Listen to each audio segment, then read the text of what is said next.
महाराष्ट्र अभी विधानसभा चुनाव हुआ था तो काफी ज्यादा चर्चा में था, लेकिन महाराष्ट्र की राजनीति में हमेशा कुछ न कुछ नया होता है। अब फिर से महाराष्ट्र की राजनीति में इन दिनों कुछ नया होने की संभावनाएं बढ़ गई हैं। अभी हाल ही में राज्य के मुख्यमंत्री देवेंद्र फडणवीस और शिवसेना उद्धव ठाकरे गुट के नेता आदित्य ठाकरे के बीच मुलाकात हुई। इस मुलाकात को लेकर पहले तो चर्चा थी कि यह केवल मुंबई के विकास कार्यों और समस्याओं पर बातचीत करने के लिए थी, लेकिन अब इस मुलाकात से कुछ बड़े बदलाव की आहट सुनाई दे रही है। पिछले कुछ दिनों में महाराष्ट्र की राजनीति में कई महत्वपूर्ण घटनाएं घटी हैं। सबसे पहले महाविकास आघाड़ी के नेता शरद पवार ने फडणवीस की तारीफ की थी। इसके बाद से उद्धव ठाकरे ने भी फडणवीस के काम की सराहना की।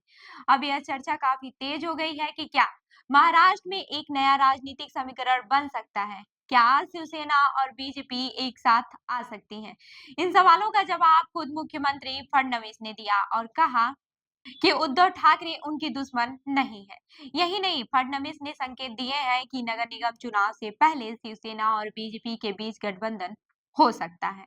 यह भी चर्चा है कि एकनाथ शिंदे की सरकार में कुछ असंतोष का माहौल बन सकता है और इसके परिणाम स्वरूप बीजेपी और ठाकरे गुट के बीच एकजुटता बढ़ सकती है। आदित्य ठाकरे की फडणवीस से मुलाकात और शरद पवार की तारीफ के बाद से यह कयास लगाए जा रहे हैं कि बीजेपी और शिवसेना के बीच सहयोग हो सकता है। हालांकि अभी यह पूरी तरह से स्पष्ट नहीं है कि ये गठबंधन कैसे और कब होगा, लेकिन दोनों पक्षों का सकारात्मक रुख इस दिशा में इशारा करता है। मुख्यमंत्री फडणवीस ने एक कार्यक्रम में नागपुर में यह भी कहा है कि उद्धव ठाकरे उनके दुश्मन नहीं है और वह हमेशा उनके मित्र रहे हैं। इसके अलावा उन्होंने यह भी कहा कि राजनीति में कभी भी कुछ भी तय नहीं हो सकता है, लेकिन नगर निगम चुनाव में दोनों पार्टियों के बीच गठबंधन का सहयोग बन सकता है। यह बयान यह दिखाता है कि फडणवीस और ठाकरे गुट के बीच किसी न किसी स्तर पर बातचीत हो रही है और भविष्य में इसे और मजबूत किया जा सकता है।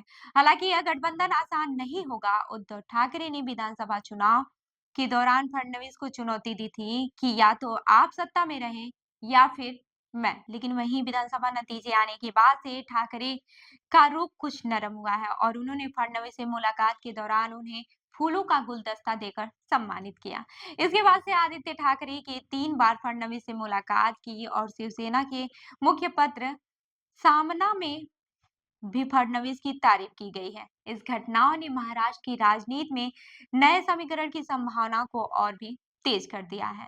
अब सवाल यह उठता है कि क्या यह राजनीतिक समीकरण राज्य के अगले चुनाव में नई दिशा देगा?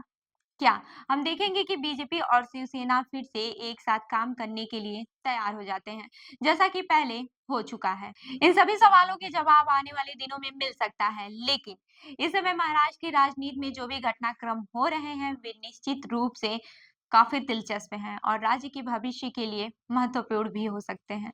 वहीं महाराष्ट्र में राजनीति के नए समीकरण के बारे में भी चर्चा काफी ज्यादा तेज हो गई है और यह देखना काफी ज्यादा दिलचस्प होगा कि आगामी नगर निगम चुनाव में क्या परिवर्तन देखने को मिल सकता है। तो इस खबर पर क्या है आपकी राय, हमें जरूर बताएं। मैं हूं रूबी आपके साथ और आप देख रहे हैं जन दर्पण न्यूज। धन्यवाद।